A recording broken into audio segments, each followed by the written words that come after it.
this? Ba ba ba ba ba ba ba ba ba ba ba. Whoa, whoa. So, determinant. Determinant. Yeah, both determinant and that's about it. I need to get that shit done today. Let's go. Oh, fuck.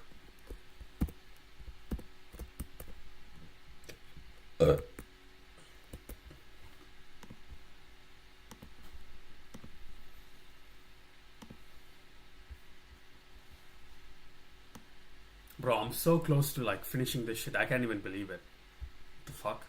How did I finish this by myself? I can't believe it. Plus v prime there. Okay. Let me like watch a video on determinant before anything. It's the same in the I mean, I watched this. Kind of watched this. Bro, what the fuck is this?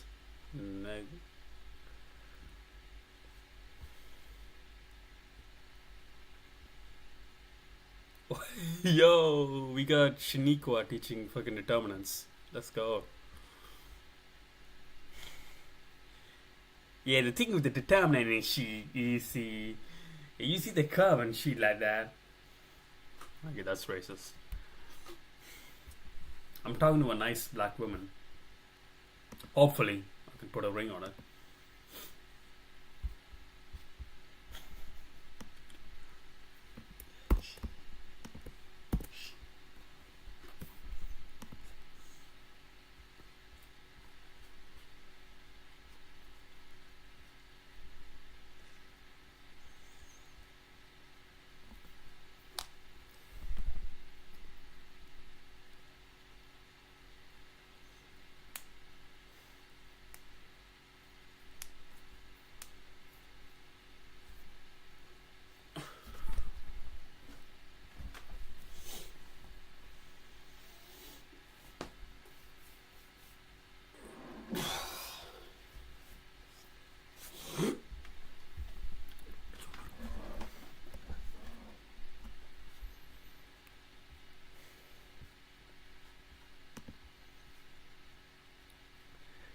The determinant and she is when the graph goes down and she, you know what I'm saying?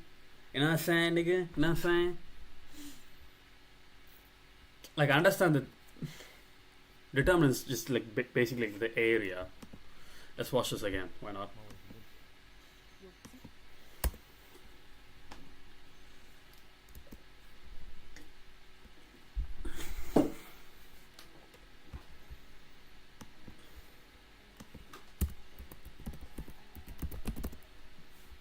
Hello again.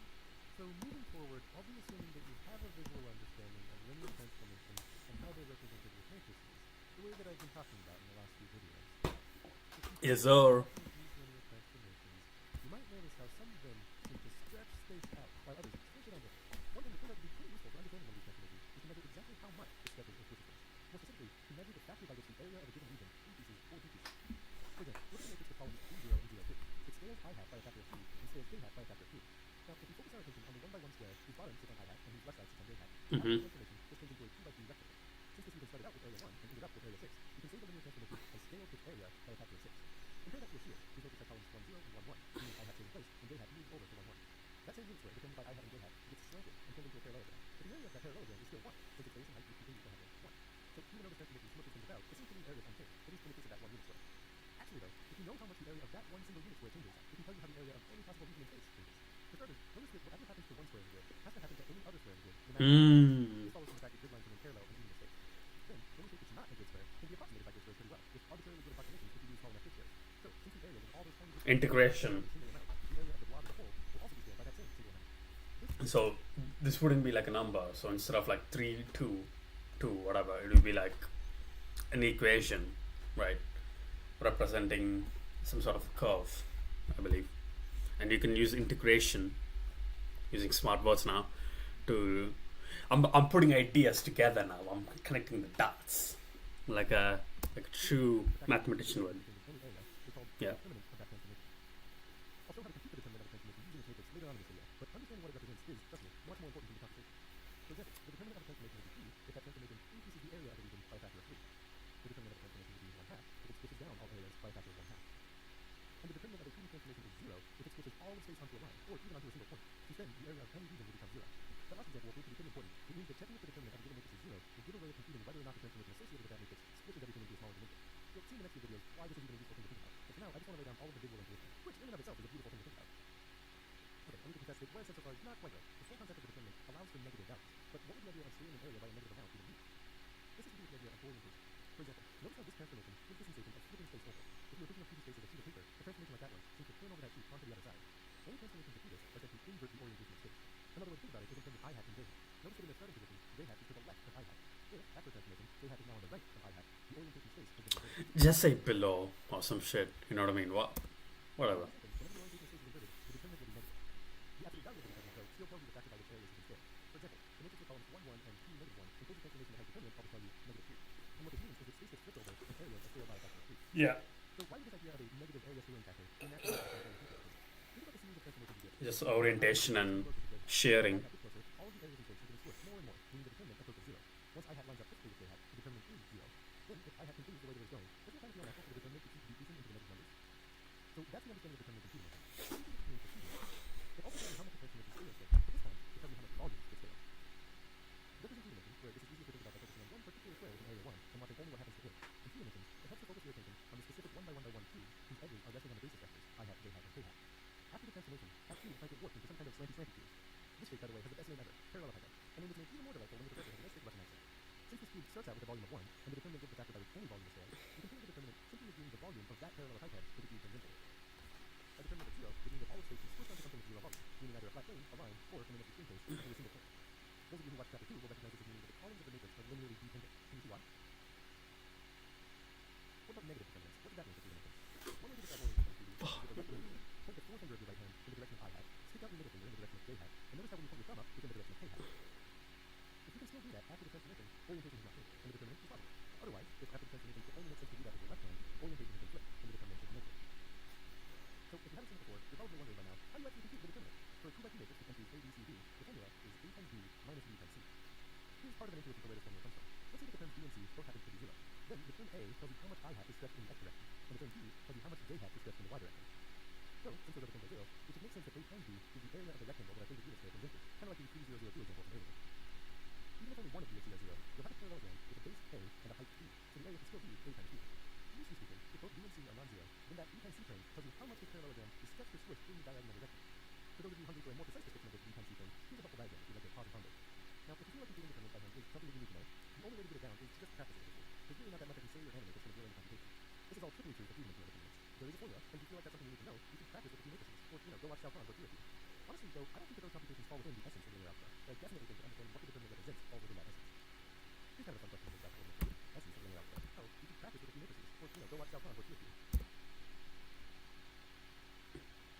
Honestly, though, I don't think that those computations fall within the essence of linear algebra, but I definitely think that understanding what the determinant represents falls within that essence. Just a volume. Okay. If you multiply 2 matrices together, the determinant of the resulting matrix is the same as the product of the determinants of the original 2 matrices. If you try to justify this with numbers, it would take a really long time.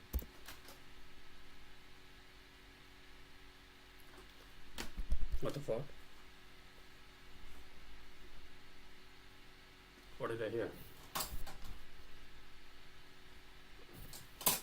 That was weird.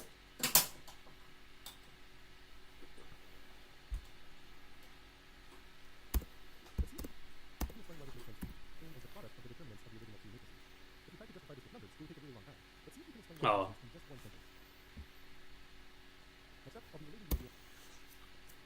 The music. The bitch ass I music. have a matrix. Okay. And 2 rows are equal. Fuck! Don't do that. Don't do that shit, nay. How do I see that each determinant has to be doing from these properties? I do an exchange. Property 2 is just set up here. Use property 2. Use exchange rows. Exchange those rows. And I get the same matrix. Of course, because those rows were equal. So the determinant didn't change. But on the other hand, property 2 says that the sign did change. Tilde So I have a determinant whose sign doesn't change and does change, and the only possibility then is that the determinant is 0. You see the reasoning there? Straightforward. Property 2 just told us, hey, if we got 2 equal rows, we can. The way is just the product of those diagonal entries. Well, it's happier if it can focus on both at once. So let me put it underneath. I think Now, I what did do do complete next? this. So I want to prove that these are the same. I see a product here. So I use. Bro, I can't believe I'm this far into it, honestly. So this is 19. And what is this? 24. Bro, I'm almost done. What the fuck? What the fuck? I can't believe it. Should I do this thing? I should probably do it. Considering it has like what? 5? You should probably do it.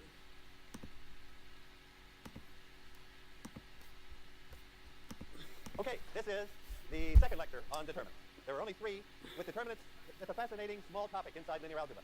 It used to be determinants where the big thing in linear algebra was the little thing, but those changed. That situation changed. Now determinants is one specific part, a very neat little part, and my goal today is to find a formula for the determinant. It'll be a messy formula, so that's why you didn't see it right away. But if I'm given this n by n matrix, then I use those entries to create this number, the determinant. So there's a formula for it. In fact, there's another formula, a second formula using something called cofactors. So you have to know what cofactors are, and then I'll apply those formulas for some matrices that have a lot of zeros away from the 3 diagonals. Okay, so I'm shooting now for a formula for the determinant. You remember we started with these 3 properties, 3 simple properties, but out of that we got all these amazing facts like the determinant of AB equals determinant of A times determinant of B. But the 3 facts were, how about I just take 2 by 2? I know, because everybody here knows the determinant of a 2 by 2 matrix, but let's get it out of these 3 formulas. Okay, so here's my 2 by 2 matrix. I'm looking for a formula for this determinant, A, B, C, D. Okay, so property 1, I know what to do with the identity, right? Property 2 allows me to exchange rows, and I know what to do then, so I know that that determinant is 1. Property 2 allows me to exchange rows, and know that this determinant is -1.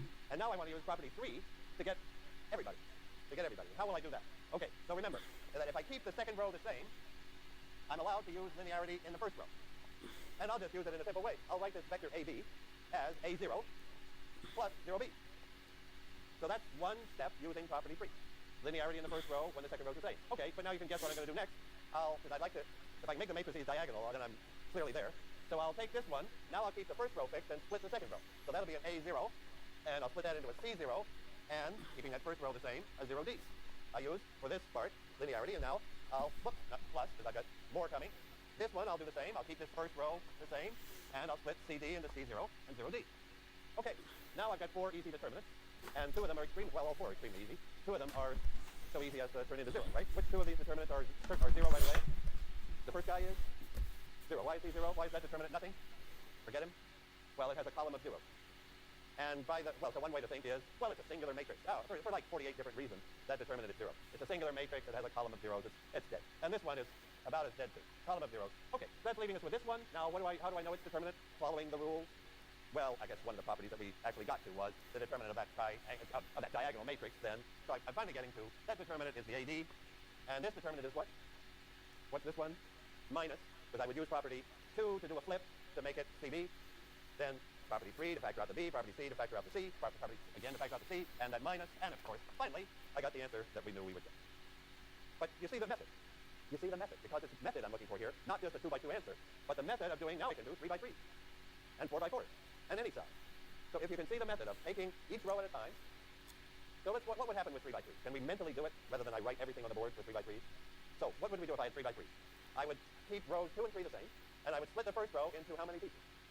3 pieces. I'd have an A00 and a 0B0 and a 00C for the first row.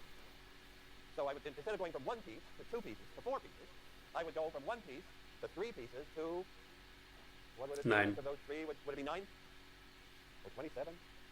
Oh yeah, I've actually got more steps, right. I'd go to 9, but then I'd have another row to straighten out, 27. Yes, oh God. Okay, let me say this again then. If it was 3 by 3, I would, separating out one row into 3 pieces, would give me 3. Separating out the second row into 3 pieces, then I'd be up to 9. Separating out the third row into its 3 pieces, I'd be up to 27, 3 cubed pieces. But a lot of them would be 0. So now, when would they not be 0? Tell me the pieces that would not be 0. Now I will write the non-zeros. Okay, so I have this matrix. I think I have to start using these double symbols here, because otherwise I could never do n by n.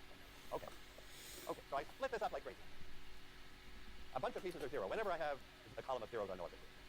When do I not have 0? When do I have, well, what is it that's like these guys? These are the survivors, 2 survivors there. So my question for 3 by 3 is going to be, what are the survivors? How many survivors are there? What are they? And when do I get a survivor? Well, I would get a survivor, for example, one survivor will be that one times that one times that one, with all zeros everywhere else. That would be one survivor. A11, 0, 0, 0, A22, 0, 0, 0, A33. That's like the AD survivor. Tell me another survivor. What other thing? Oh, now here you see the clue. Okay, so just say the whole clue that I'm having. It should be like a non-zero thing. If it's a zero, if it's like a 0 column or a 0 row, it's invalid. Survivors have one entry from each row and each column. One entry from each row and column. Because if some column is missing, then I get a singular matrix. And that's one of these guys. See, you see what happened with like this guy? Column 1 never got used in 0B, 0D. Yeah, column, I mean. So it's determined with 0 and I forget it. So I'm going to forget those and just put, so tell me one more that would be a survivor. Which column shall I use? And permutation, one without these numbers. And what is, by the laws of, by our 3 properties, I can factor these out, and I can factor out the A11, the A23, and the A32. They're in separate rows, so I can do each row separately. And then I just have to decide, is that plus sign or is that a minus sign? And the answer is, it's a minus. Why minus? Because there's one row exchange to get it back to the identity. So that's a minus. Now, am I through? No, because there's other ways. What I'm really through with, what I've done, what I've completed is only the part where minus, A11 is there. But now I've got parts where it's A12. And now if it's A12, that row is used, that column is used. You see that idea? I could use this row and column. Now that column is used, that column is used, and this guy has to be here, A33. And what's that determined? That's an A12 times an A21 times an A33, and does it have a plus or a minus? A minus is right. It has a minus. Because it's one flip away from the regular, the right order, the diagonal order. And now what's the other guy with a A12 up there? I could have used this row. I could have put this guy here. And this guy here. Right? You see the whole deal? Now that's an A12, A23, A31. And does that go with a plus or a minus? Yeah, now that takes a minute of thinking, doesn't it? Because one row exchange doesn't get it in line. So what is the answer for this, plus or minus? Plus. Because it takes 2 exchanges. I could exchange rows 1 and 3, and then 2 and 3. 2 exchanges makes this thing a plus. Okay, and then finally we Yeah, bro, I remember this. This was like so fucking retarded back in the day. I have to like remember which one is plus and which one is minus. So with some bullshit algorithm you have to like memorize back in the day. We're going to have 2 more. So 0, 0, A13, A21, 0, 0, 0, A32, 0, and one more guy, 0, 0, A13, 0, A22, 0, A31, 0, 0. And let's put down what we get from those. An A13, an A21, and an A32, and I think that one is a plus. And this guy is a minus because one exchange would order it. yeah, if it's 2 exchange, negative again, 1 exchange. Yeah, that's a minus. makes sense. All right, that has taken one whole board just to do the 3 by 3. But do you agree that we now have a formula for the determinant, which came from the 3 properties, and it must be it? And I'm going to keep that formula. That's a famous, that 3 by 3 formula is one that, if the cameras will follow me back to the beginning here, I get the ones with a plus sign are the ones that go down, like down this way, and the ones with the minus signs are sort of the ones that go this way. I won't make that precise. For 2 reasons. One, it would clutter up the board, and second reason, it wouldn't be right for 4 by 4s. For 4 by 4, let me just say right away, 4 by 4 matrix, the cross diagonal, the wrong diagonal, happens to come out with a plus sign. Why is that? If I have a 4 by 4 matrix with ones coming on the counter diagonal, that determinant is plus. Why? Why plus for that guy? Because if I exchange rows 1 and 4, and then I exchange rows 2 and 3, I've got the identity, and I did 2 exchanges. So this down toward Miami and down toward LA stuff is like 3 by 3 only. Okay. But I do want to get now, I don't want to go through this for 4 by 4. I do want to get now the general formula. So this is what I refer to in the book as the big formula. So now this is the big formula for the determinant. I'm asking you to make a jump from 2 by 2 and 3 by 3 to n by n. Okay, so this will be the big formula. Formula to rule it determinant off. of Yeah. A is the sum of a whole lot of terms. And what are those terms? And is it a plus or a minus sign? And I have to tell you which it is. Because this came in the 3 by 3 case, I had how many terms? 6? And half was plus. How many terms are you figuring for 4 by 4? I get 2 terms in the 2 by 2 case. 6 terms in the 3 by 3 case. What's that pattern? How many terms in the 4 by 4 case? 24. 4 factorial. Why 4 factorial? This will be a sum of n factorial terms. 24, 120, 720, whatever's after that. Okay. Half plus and half minus.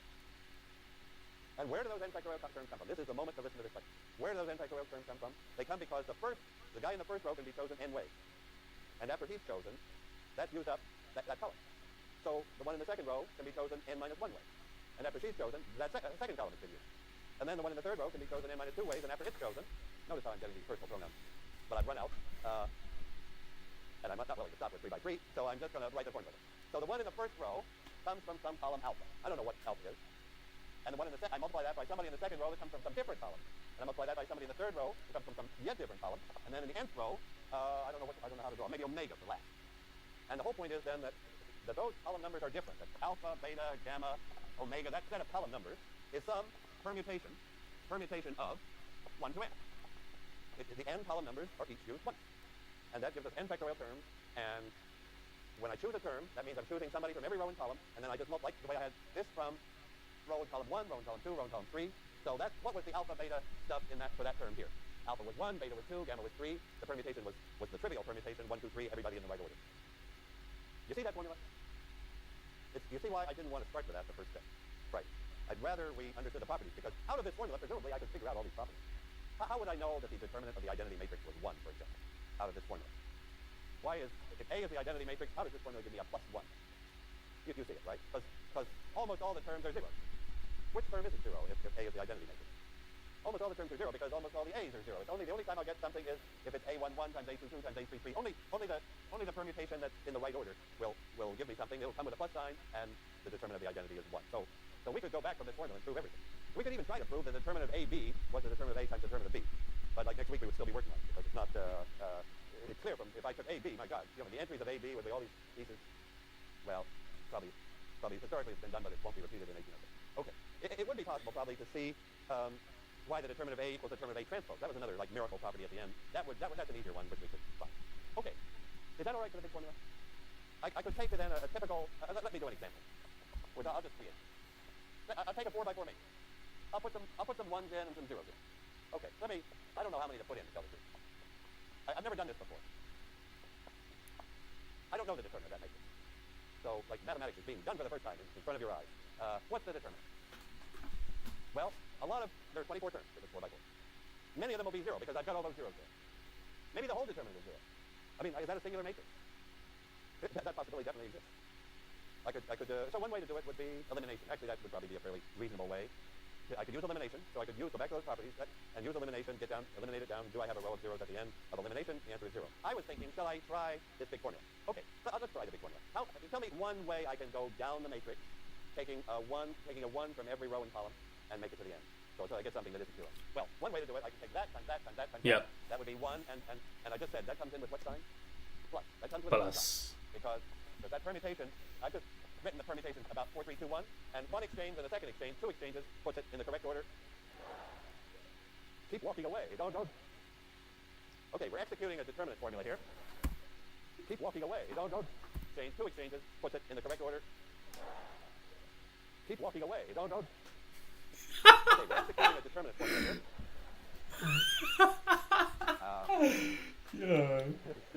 As long as it's not periodic, of course. If he comes back, and then... No, all right. Okay, so that would give me a plus because it's not periodic. In the correct order. Don't. Put it in the correct order. Keep going. And one exchange and a second exchange, 2 exchanges, puts it in the correct order. Keep walking away.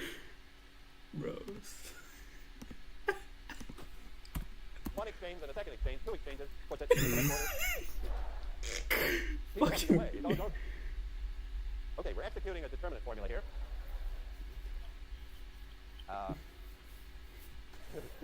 As long as it's not periodic, of course. If he comes back, and then... No, all right. Okay, so that would give me a plus 1. All right. Are there any others? Well, of course, we see another one here. This times this times this times this strikes us right away. So that's the order 3. Might take a little different mark here. 3, 2, 1, 4. And is that a plus or a minus? 3, 2, 1, 4. Is that permutation a plus or a minus permutation? It's a minus. How do you see that? What exchange shall I do to get it in the right order? If I exchange the 1 and the 3, I'm in the right order. Put one exchange to do it, so that would be a plus. That would be a minus 1. And now I don't know if there are any more here. Let's see. Let me try again, starting with this. Now I've got to pick somebody from. Oh yeah. You see what's happening? If I start there, okay, column 3 is used. So then when I go to the next row, I can't use that. I must use that. Now columns 2 and 3 are used. When I come to this row, I must use that, and then I must use that. So if I start there, this is the only one I get. And similarly, if I start there, that's the only one I get. So what's the determinant? 0. The determinant is 0 for that. Because we were able to check the 24 terms. 22 of them were 0. One of them was +1. One of them was -1. 41 and then 100 down. Okay, well, I didn't know it would be 0 because I wasn't like thinking ahead. I was a little scared actually that apparition went by. So, and I don't know if the camera caught that. So whether the rest of the world will realize that I was in danger or not, we don't know. But anyway, I guess he just wanted to be sure that we got the right answer, which is determinant 0. And then that makes me think, okay, the matrix must be singular. And then if a matrix is singular, maybe there's another way to see that it's singular, like find something in its null space, or find a combination of the rows that gives 0. And like, what combination of those rows does give 0? Suppose I add rows 1 and rows 3. If I add rows 1 and rows 3, what do I get? I get a row of all 1. Then if I add rows 2 and rows 4, I get a row of all 1. So row 1 minus row 2 plus row 3 minus row 4 is probably the 0 row. It's a singular matrix. And if I could find something in its null space the same way, that would be a combination of columns. Okay, there's an example. All right. So that's, well, that shows two things. It shows how we get the 24 terms, and it shows the great advantage of having a lot of zeros in there. Okay. So we'll use this big formula, but I want to go onward now to cofactors. Onward to cofactors. Cofactors is a way of breaking up this big formula that connects this n by n. This is an n by n determinant that we just have a formula for, the big formula. So cofactors is a way to connect this n by n determinant to determinants one smaller. One smaller. And the way we want to do it is actually going to show up in this, since the 3 by 3 is the one that we wrote out in full, let me do this 3 by 3. So I'm talking about cofactors, and I'm going to start again with 3 by 3. And I'm going to take the exact formula, and I'm just going to write it as A11. This is the determinant I'm writing. I'm just going to say A11 times what? A11 times what? And it's A11 times A22, A33 minus A23, A32. Then I've got the A12 stuff times something. And I've got the A13 stuff times something. You see what I'm doing? I'm taking our big formula, and I'm saying, okay, choose column, out of the first row, choose column 1, and take all the possibilities. And those extra factors will be what we'll call the cofactors. Co meaning going with A11. So this, in parentheses, these are in, the cofactors are in parentheses. A11 times something. And I figured out what that something was by just looking back, if I can walk back here, to the A11, the one that comes down the diagonal, minus the one that comes that way. Those are the only two that use A11. So there they are, one with a plus and one with a minus. And now I can write in I could look back and see what used A12, and I can see what used A13, and those would be the cofactors of A12 and A13. Before I do that, what's this number? What is this cofactor? What is it there that's multiplying A11? Tell me what A22, A33 minus A23, A32 is for this. Do you recognize that? Do you recognize? It's a diagonal there's the A11. shit. That's used column 1. Then there's the other factors involved these other columns. This row is used. This column is used. So the only things left to use are these. And this formula uses them. And what's the cofactor? Tell me what it is. Determinant, okay. It's just like a multiple of the first determinant, multiple of the second determinant, multiple of the third determinant. So how do I actually use my pen? My pen is over there. I can't really pick it up. I can't be bothered. You see what the idea of cofactor. It's a determinant of this smaller guy. A11 multiplies the determinant of this smaller guy. Yeah. Minus A23, A32. In other words, once I've used column 1 and row 1, what's left is all the ways to use the other n minus 1 column and n minus 1 rows, one of each. All the other, and that's the determinant of the smaller guy, of size n minus 1. So that's the whole idea of cofactor. And we just have to remember that with determinants, we've got pluses and minus signs to keep straight. Can we keep this next one straight? Let's do the next one. Okay, the next one will be, when I use A12, I'll have left, so I can't use that column anymore. Yeah. Use A2. Yeah, it's boring. Aij. Cofactors Aij would be this one determinant. I don't know how to represent it. It would be a determinant of whatever suggestion. In the big formula that involves Aij. We're especially interested in A1 here, the first row. That's what I've been talking about. But any row would be all right. All right. So what terms involve Aij? So it's the determinant of the n minus 1 matrix with row I, column J, erased. So it's the matrix of size n minus 1 with, of course, because I can't use this row or this column again. So I have the matrix all there, but now it's multiplied by a plus or a minus. This is the cofactor, and I'm going to call that Cij. Capital. I use capital C just to emphasize that these are important and emphasize that they're different from the A. Okay, so now is it a plus or is it a minus? Because we see that in this case for A11 it was a plus, for A12 this is Ij, it was a minus, for this Ij it was a plus. So any guess on the rule for plus or minus when we see those examples. ij equal 1, 1 or 1, 3 with a plus.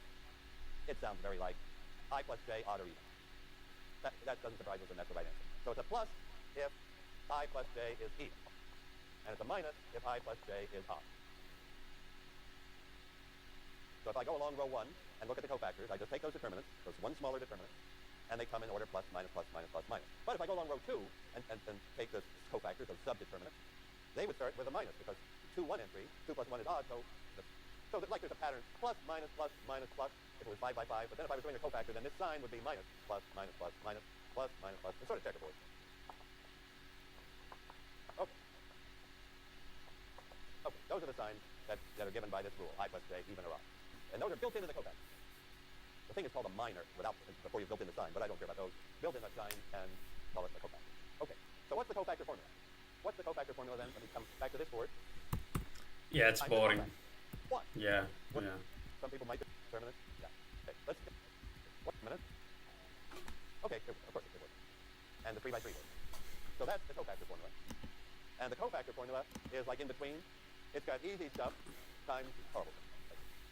But it shows you how to get determinants from smaller determinants, and that's the application that I now want to make. Now do one more example. So I remember the general idea. What I'm going to use is cofactor formula for a matrix. So here's going to be my example. I promised in the course, in the lecture outline at the very beginning to do an example, and let me do. I'm going to pick tridiagonal matrix. Matrix do. Co-founder of cofactor would be. I'm taking this thing. Fuck! I need my pen.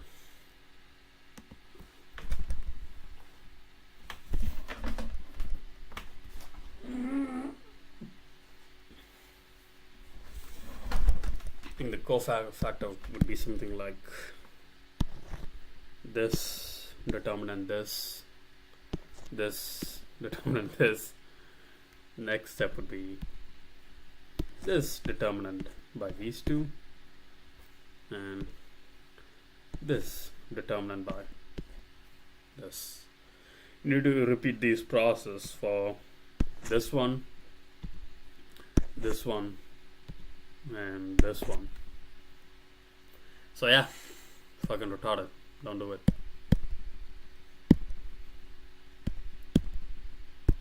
N by n. To do them all. So everybody understands what A1 and A2 are. Yeah, maybe we should just do A1 and A2 and A3 just for this. So this is A4. What's the, so that you do the same. This is 3 by 3. Everybody's looking at the 3 by 3. Subtract row 3 from row 2. Determinant doesn't change. So those become 0. Okay, now use the cofactor formula. Formula around it. 2 by 2 matrix has determinant 1. 3. Why? Example, of course, I have to say. So, it's 4 by 4. What's the determinant? So I plan to use cofactor. Okay, let's use cofactors. The determinant of A4 is, okay, let's use cofactors of the first row. Those are easy. So I multiply this number, which is the convenient 1, times this determinant. So it's 1 times this 3 by 3 determinant. Now what is, you recognize that? It's A3. So it's 1 times the determinant of A3. Coming along this row is a 1 times this determinant, and it goes with a plus, right? And then we have this 1. And what is its cofactor? Now I'm looking at this 3 by 3, this 3 by 3. So I'm looking at the 3 by 3 that I haven't x'd out. What is that? Oh, now we did a plus. Is it plus this determinant, this 3 by 3 determinant, or minus it? It's minus it, right? Because I'm starting in a 1, 2 position, and that's a minus. So I want minus this determinant, but these guys are x'd out. Okay, so I got that would be a 12. Let's use cofactors again. Use cofactors of the column, but actually we can use cofactors of columns just as well as rows because of the transpose rule. So I'll take this one, which is now sitting in the plus position, times its determinant. Oh, no. That's 1. What answer? No? Oh, yeah. I should have said hell because it's 0. Okay, 1 0, times 0. the determinant. What is that matrix now that I'm taking this smaller one up? Oh, but there's a minus, right? The minus came from the fact that this was in the 1, 2 position, and that's odd. So this is a minus. 1 times, and then this one is the upper left, this is the 1, 1 position in its matrix, so plus. And what's this matrix here? Do you recognize that? 0. That matrix is? Yes, please say it. A2. A2, 0, yeah. And that's our formula for any case. A of any side, n, is equal to the determinant of a n minus 1, that's what came from taking the 1 in the upper corner, the first cofactor, minus the determinant of a n minus 2. What we discovered there is true for all n. But I didn't even mention it, but I stopped taking cofactors when I got this one. Why did I stop? Why didn't I take the cofactor of this guy? Because he's going to get multiplied by 0, and no use wasting time. Or this one too, her cofactor will be whatever that determinant is, but it'll be multiplied by 0, so I won't bother. Okay, there is the formula. And that now tells us, I could figure out what A4 is now. Oh yeah, finally I can get A4. Because it's A3, which is minus 1, minus A2, which is 0, so it's minus 1. You see, we're getting kind of numbers that you might not have guessed. So our sequence right now is 1, 0, minus 1, minus 1. What's the next one in the sequence? A5. A5 is this minus this, so it is 0. What's A6? A6 is this minus this, which is? Minus 1. What's A7? Oh, 1. I'm going to be stopped by either the time runs out or the board runs out. Okay, A7 is this minus this, which is 1. I'll stop here because time is out, but let me tell you what we've got. These determinants have this series. 1, 0, minus 1, minus 1, 0, 1, and then it starts repeating. It's pretty fantastic. These determinants have period 6. So the determinant of A61 would be the determinant of A1, which would be 1. Okay, I hope you liked that example, a non-trivial example of a tridiagonal determinant. Thanks. See you on Wednesday.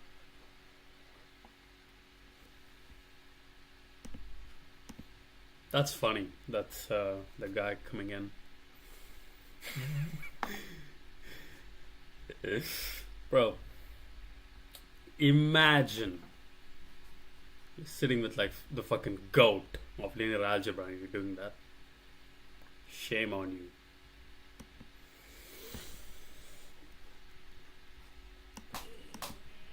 I couldn't give a fuck about.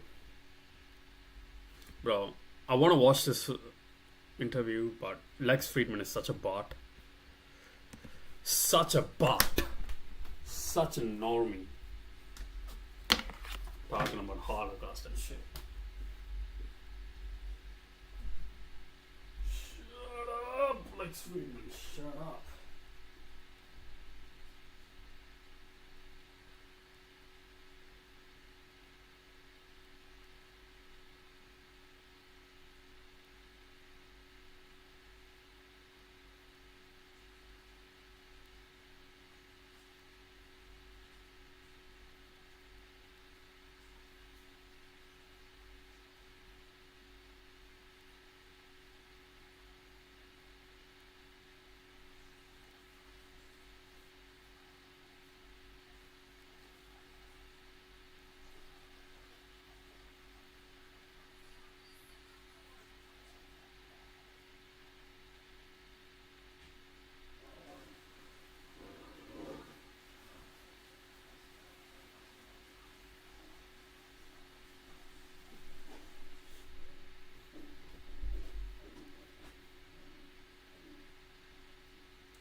Life just becomes real all of a sudden. And it's not some huge event. It's not getting broken up with. It's not getting fired from your job. There just a single second all of a sudden you were just thrust into reality.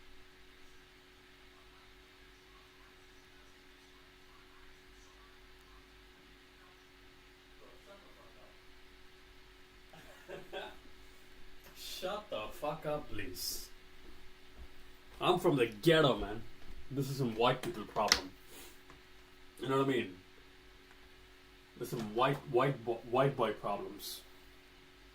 Existential crisis is some white boy problems.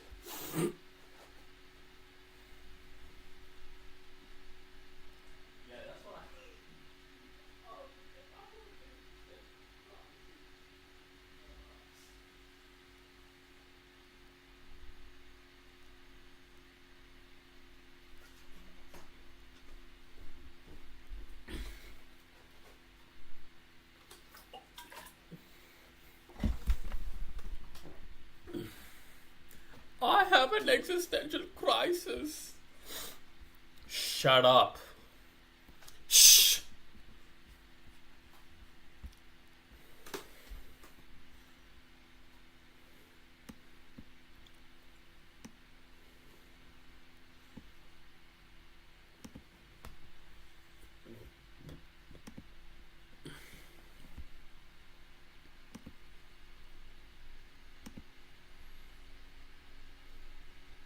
I love how outdated all of this shit is. Let's do a linear algebra in Tamil. It's gonna be like the most retarded shit ever of all time. I need to make a video on linear algebra, low key. I'm gonna read that book, linear algebra shit. I'm gonna make a video. It's much more of a conceptual video rather than just kind of bullshit that they're doing. Okay, let's Kramer's rule. I remember studying Kramer's rule, eigenvectors. Let's just dive into it.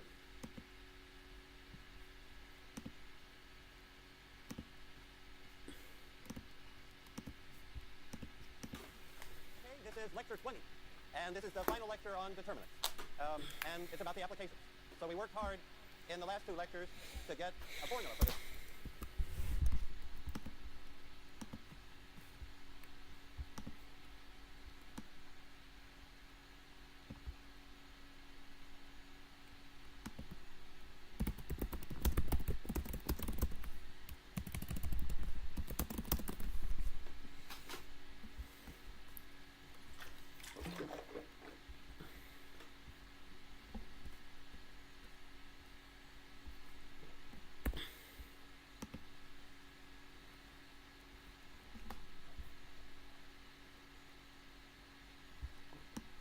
Reality is catching up with me. Taking my inner child, I'm fighting for a custody. This responsibility, man.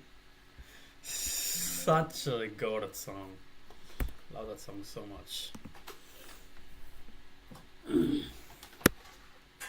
Reality is catching up with me. Taking my inner child, I'm fighting for a custody.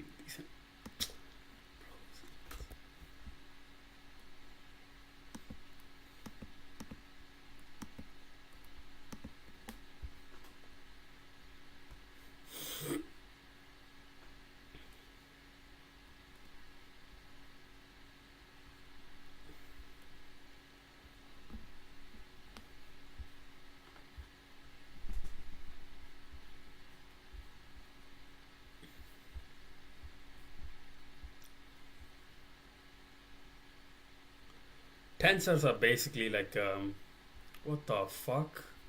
Yo, what the fuck?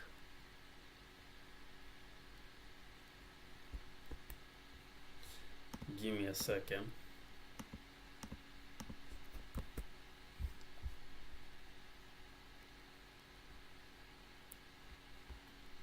What the fuck am I looking at?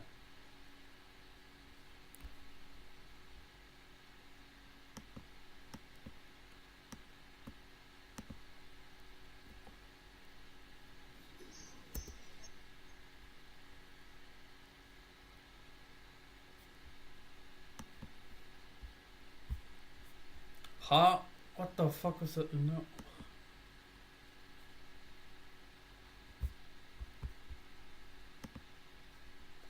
Wait. Wait, what? They have like 2 channels. Like what? Oh.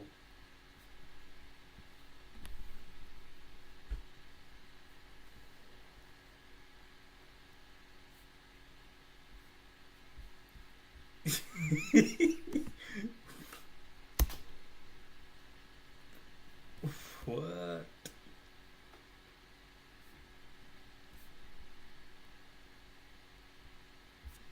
Whatever, bro. So weird. This is the first time I'm seeing this thing where there's like a collaboration. It's like, is that even fucking possible? What? Whatever, man.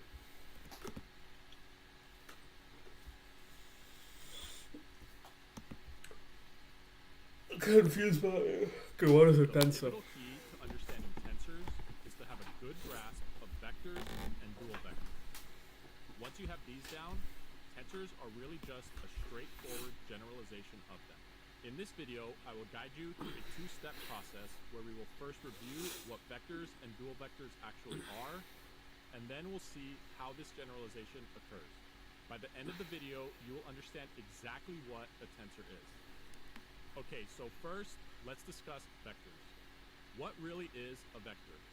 The common notions of a vector as an ordered list of numbers or as an arrow in space are just 2 specific instances of the much broader and abstract mathematical concept of a vector. According to the subject of linear algebra, a vector is really just an element that lives in a larger abstract space known as a vector space. And a vector space, which is usually denoted by a capital V, is a set that satisfies these basic axioms. The first 4 axioms show how vectors can be added together, and the final 4 axioms show how these vectors interact with scalars, which are elements of another algebraic structure called a field. Okay, so vectors are things that live in vector spaces. But what about dual vectors? What exactly are they? In order to or linear function by piece, Bro, stop talking. Stop talking.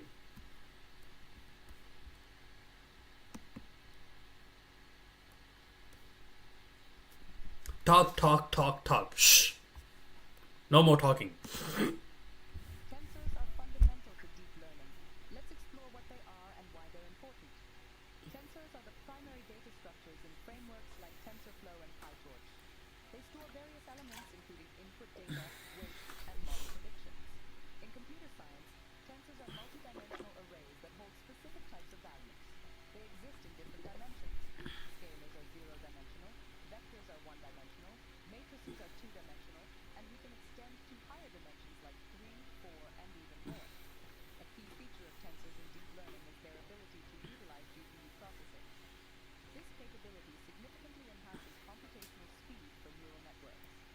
In a performance test multiplying four-dimensional arrays in tensors, PyTorch tensors were 52 times faster than NumPy arrays when using a GPU. Tensors are essential for understanding how neural networks process data, forming the foundation of all deep learning operations. Tensors It's just like data in like a higher dimension array. I think that's a better way to put it. A tensor is a mathematical object that Oh, generally... bro. Fuck off. Let's see what this... He says, my name is Ethan from North Carolina. I love math, but sometimes I wonder how these things get figured out. My question is, how on earth did someone come up with tensor products?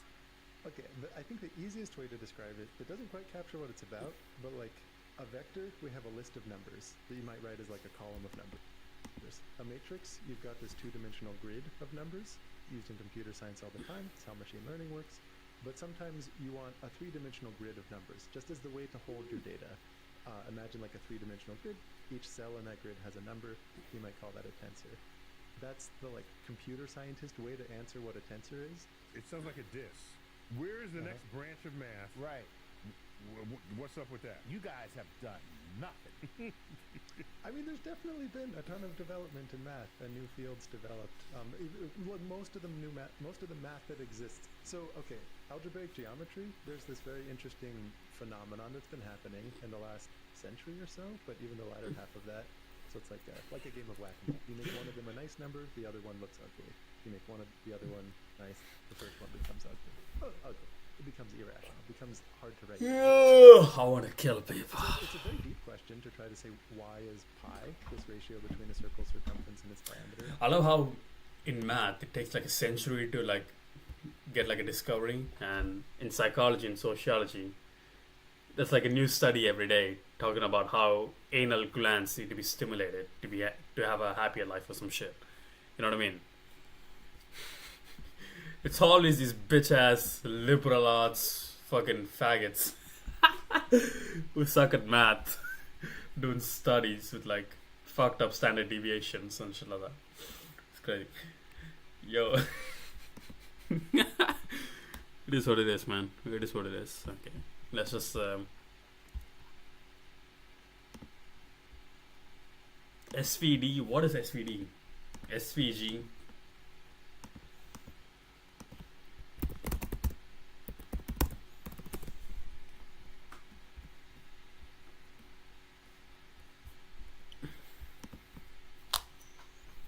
Scalable vector graphics, or SVG, is an image format that's like HTML for 2D graphics. They differ from raster images like PNG or JPEG that use a grid of tiny pixels to create an image. And as you zoom in, the pixels become larger, making the image grainy. In contrast, a vector image can be scaled to any size without losing its resolution, because instead of fixed pixels, its appearance is based on geometry. You can create SVGs with tools like Figma or Illustrator, or by writing the code directly, which is easier than you might think, and opens the door to animation and interactivity. Create one by opening an SVG tag, then define a coordinate system with the viewbox attribute.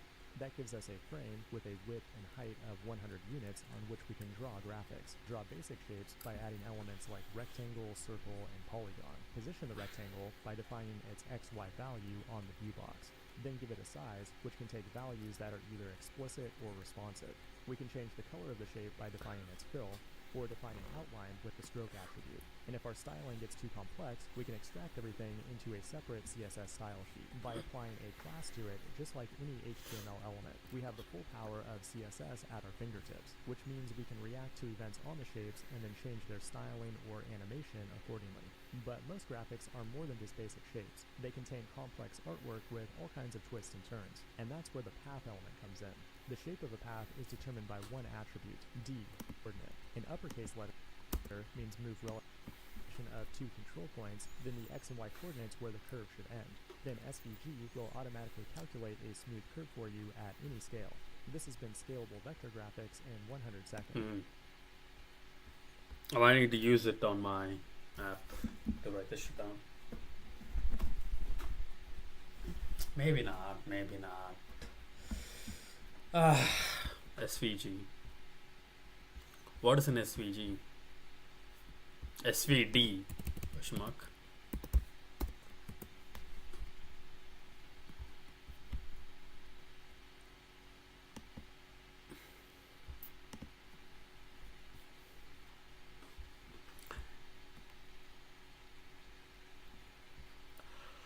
Decomposition is a nice word. The determinant and the properties of the determinant. Now, Kramer's rule. I think, why do you like, I don't know, women who hate men? Kill yourself, please. Ah, this bitch. Kramer's rule. Did I learn this rule? Probably not. I did not learn this rule. I did not learn even the cross product shit. Need to go. This thing. Fuck sake. Fuck sake. I like.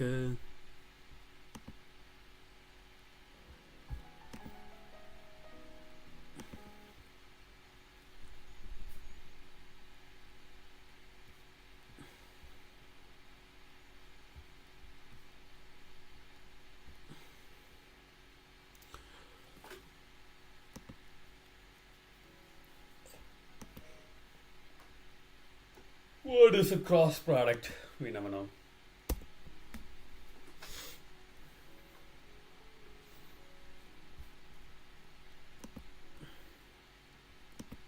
In the previous video, I talked about the music certification. Let's not brush aside the discussion after computing solutions to these systems. While it's great that the manufacturing certification related to computers, digging into some of these computational methods is a good litmus test for whether or not you actually understand what's going on. Because that's really what the government is doing.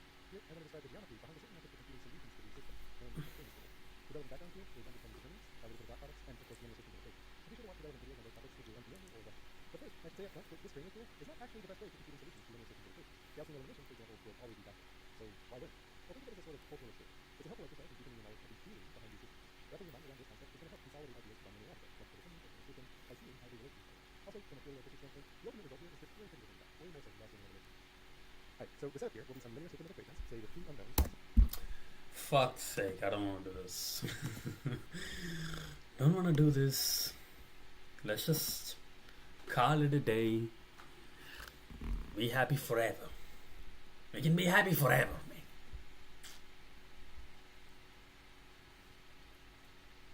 Let's see this. You always hear some of the most successful people in the world say that they got to where they are by putting in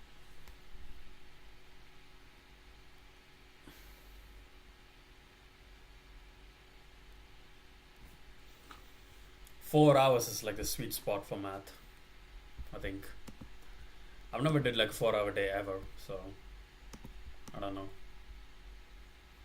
2 hours is my max with my math. Because, bro, I haven't even studied for an hour. What the fuck? So who's that one person that's watching me right now? Who are you?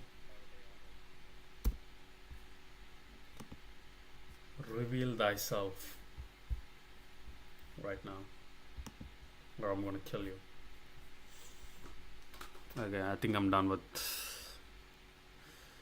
Oh, how can I be done with it? Fuck! I need to like finish this.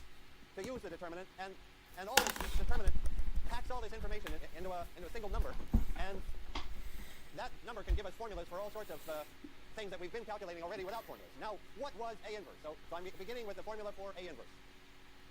2 by 2 formula we know, right? The 2 by 2 formula for A inverse, the inverse of A, B, C, D, inverse is 1 over the determinant times D, A, minus B, minus C.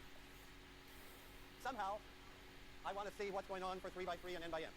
And actually, maybe you can see what's going on from this 2 by 2 case. So there's a formula for the inverse, and what did I divide by?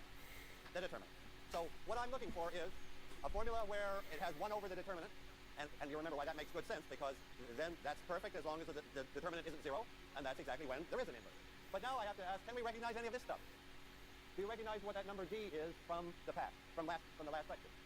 My hint is, think cofactor. Because my formula for the inverse is going to be 1 over the determinant times a matrix of cofactors. So you remember that D, what's that the cofactor of? Remember cofactors? That's the 1, 1 cofactor, because if I strike out row and column 1, I'm left with D. And what's minus B? Okay, which cofactor is that one? Minus B is a cofactor of C, right? If I strike out the C, I'm left with a B there, and why the minus sign? Because this C was in a 2, 1 position, and 2 plus 1 is odd. So there was a minus went into the cofactor, and that's it. Okay, I'll write down next what my formula is. Here's the big formula for A inverse. It's 1 over the determinant of A, and then some matrix. And that matrix is the matrix of cofactors, C. Only one thing, you'll see, I transpose it. So this is the matrix of cofactors, why don't we just call it the cofactor matrix? So the 1, 1 entry of C is the 1, 1 cofactor, the thing that we get by throwing away row and column 1, it's the D. And because of the transpose, what I see up here is the cofactor of this guy down here, right? That's where the transpose came in. What I see here, this is the cofactor, not of this one, because I've transposed, this is the cofactor of the B. When I throw away the B row and the B column, I'm left with C, and then I have that minus sign again. And, of course, the 2, 2 entry is the cofactor of D, and that's this A. Okay, so there's the formula. But we got to think why. I mean, it worked in this 2 by 2 case, but a lot of other formulas would have worked just as well. We have to see why that's true. In other words, why is it... So this is what I aim to find. And let's just sort of look to see, what is that telling us? That tells us that the formula, the expression for A inverse, let's look at a 3 by 3. And I just write down A, B, C, D, E, F, G, H, I, and I'm looking for its inverse. And what kind of a formula do I see there? I mean, the determinant is a bunch of products of 3 factors, right? The determinant of this matrix will involve A, E, I, and B, F times G, and C times D times H, and minus C, E, G, and so on. So things with 3 factors go in here. Things with how many factors do things in the cofactor matrix have? What's a typical cofactor? What's the cofactor 3. of A? The cofactor of A, the 1, 1 entry up here in the inverse is, I throw away the row and column containing A, and I take the determinant of what's left, that's the cofactor, and that's EI minus FH, products of 2 things. Now, I'm just making the observation that the determinant of A involves products of N entries. It doesn't need the product. And the cofactor matrix involves products of N minus 1 entries. And, like, we never noticed any of this stuff.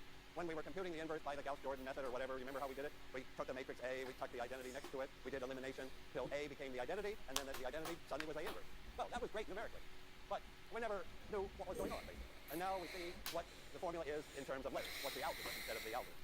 Okay, but I have to say why this is right? That's a pretty magic formula. Where does it come from? Well, I'll just check it. Having got it up there, I'll say, how can we check? What do I want to check? I want to check that A times this inverse gives the identity.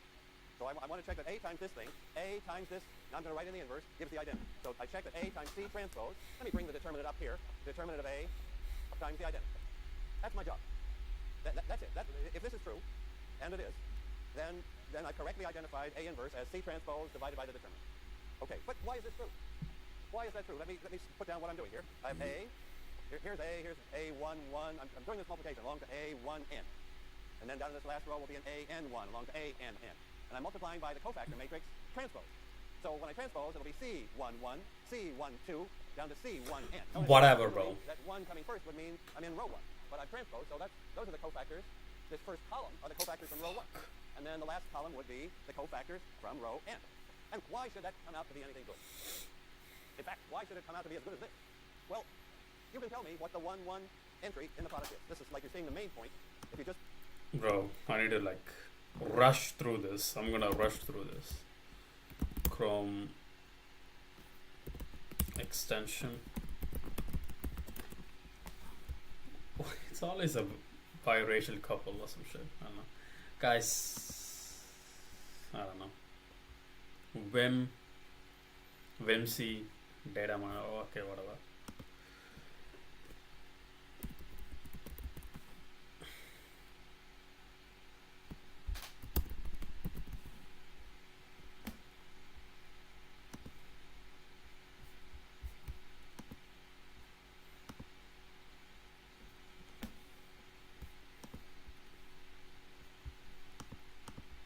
Oh, it's not even YouTube, is it?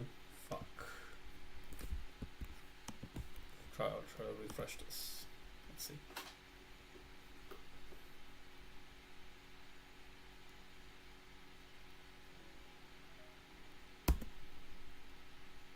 Kramer's rule, change of basis, eigenvectors, metric computing. Okay, eigenvectors.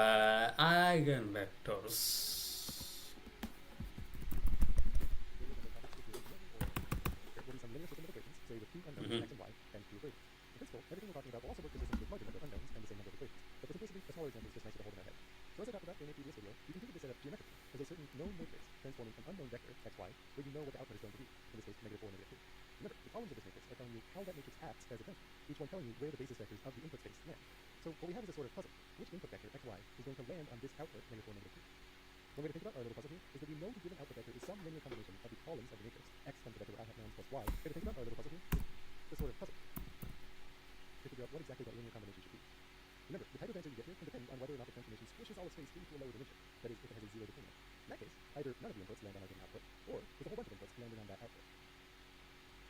But for this video, we'll limit our view to the case of a non-zero determinant, meaning the outputs of this transformation will span the full n-dimensional space that it started in. Every input lands on one and only one output, and every output has one and only one input. As a first pass, let me show you an idea that's wrong, but in the right direction. The x-coordinate of this mystery input vector is what you get by taking its dot product with the first basis vector, 1, 0. Likewise, the y-coordinate is what you get by dotting it with the second basis vector, 0, 1.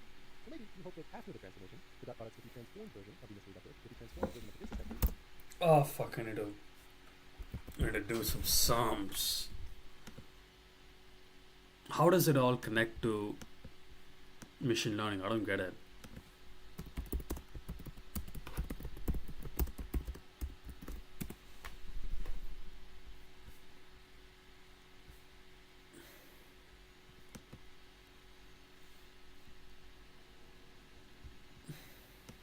It's just K here to emphasize it could be a bunch of different things. So two things get sent.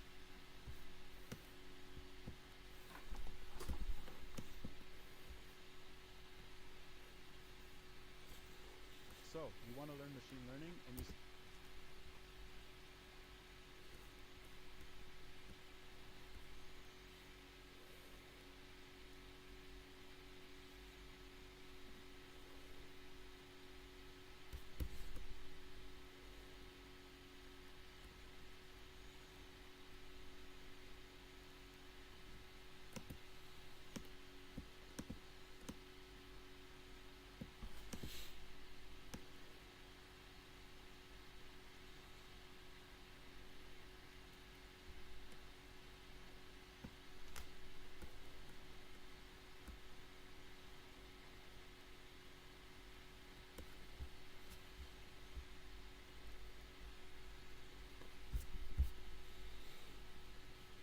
Okay, I think I'm.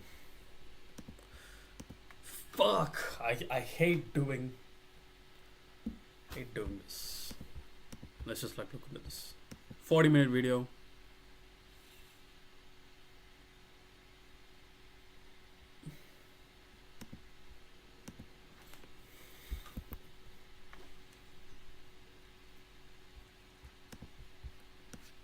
I want to see the bigger picture in linear algebra. I think I'm almost done with the second thing. The third unit, it's just gonna be specializing shit. It's gonna be specializing things. I want to get like a bigger picture on linear algebra before I close the book on that shit and move to probability and integral calculus and differentiation and all of the other fun stuff.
vectors and linear combinations. A vector is an ordered list of numbers. You can think of it as a point in space or as an arrow starting at the origin and pointing somewhere. You can add vectors and scale them. When you do both, you create what's called a linear combination.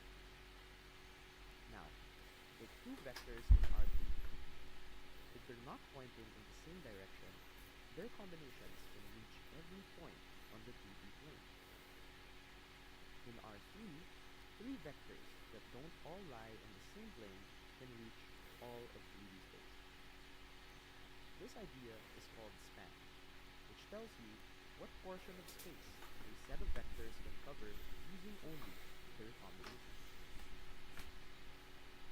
Matrices. Now suppose you have a system of linear equations, something like 3 equations with 3 unknowns. Instead of writing each one out line by line, we can organize everything into a matrix equation. In a matrix, each row represents an equation, and each column lines up with a variable, like x, y, or z. So, if A is the matrix of coefficients, x is the vector of unknowns, and B is the vector of outputs, the system becomes AX equals B. This equation means multiply matrix A by vector X to get vector B.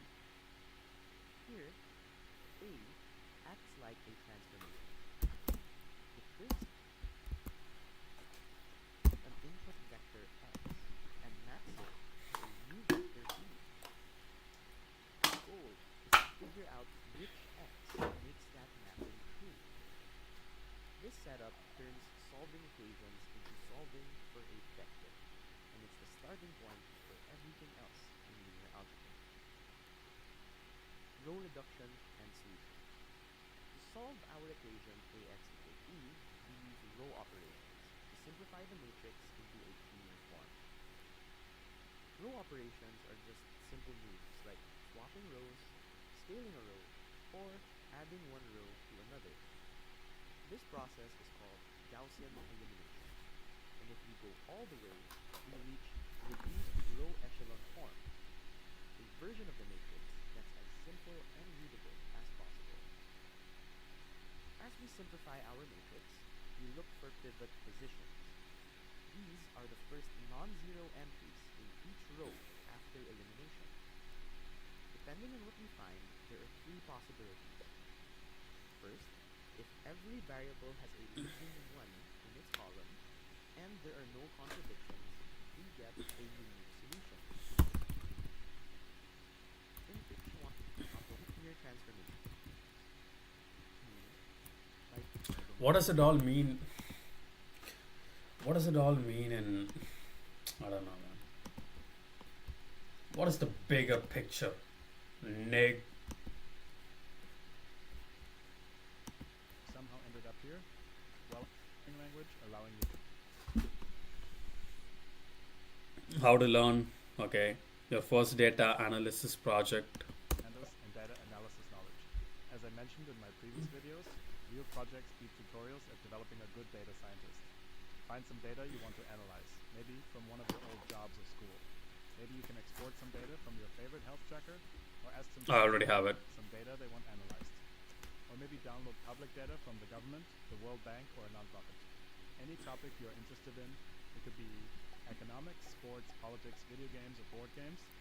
This last one was a passion of one of my former students. Work on importing the data into Canvas. Clean up the data, make the units uniform. Decide what to do about missing data and outliers. Plot the different variables, look at correlations between variables, and come up with some hypotheses about the data and test them by making more plots. Turn your results into a slideshow with nice graphs that tell a story that you can present to friends and family. Pro tip: Jupyter notebooks with data and plots can be turned directly into a slideshow. This will also be the first project for your portfolio, which you can show when applying for jobs as a data analyst. Essential math for machine learning. This might be the part that most of you fear the most, but I think it is the most important part for anyone wanting to learn machine learning. You should take this seriously.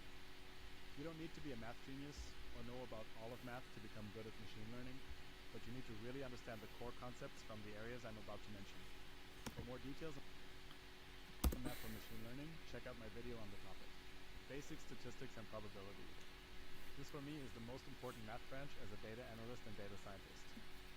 Now, there are many online resources for statistics, but I highly suggest taking the Khan Academy Statistics and Probability course. This course is completely free and is the one I took when I prepared for my first job as a data scientist. The full course is probably around 50 hours of content, so if you have prior math knowledge, you probably won't spend more than 100 hours on this, but it might take you longer. That's around 2-3 weeks of full-time self-study. Much of this is completely new to you, but please take the hours of headaches later on. Ideally, while you learn new concepts here, you go to your data set from the previous data analysis project phase and try to apply them there to deepen your intuition. Linear algebra fundamentals. While also important in learning properties, I think learning this will take about a quarter to a third of the time it took you to learn the statistics concepts. So, 1 or 2 weeks of studying should be enough for people with prior math knowledge. That's it? That's it? What? Also leave the link to the Khan Academy Linear Algebra course, understanding what derivatives are conceptually, and know the big you have spend more. I mean, it's not the end of the world. It's just making it up. Motherfucker's just making it up. Okay. For the more complicated.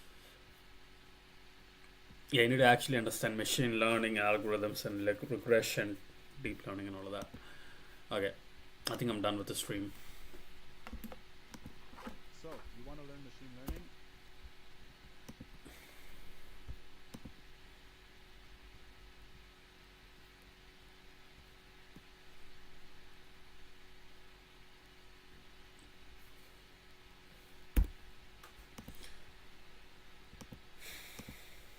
I think I'm done. Pa, pa.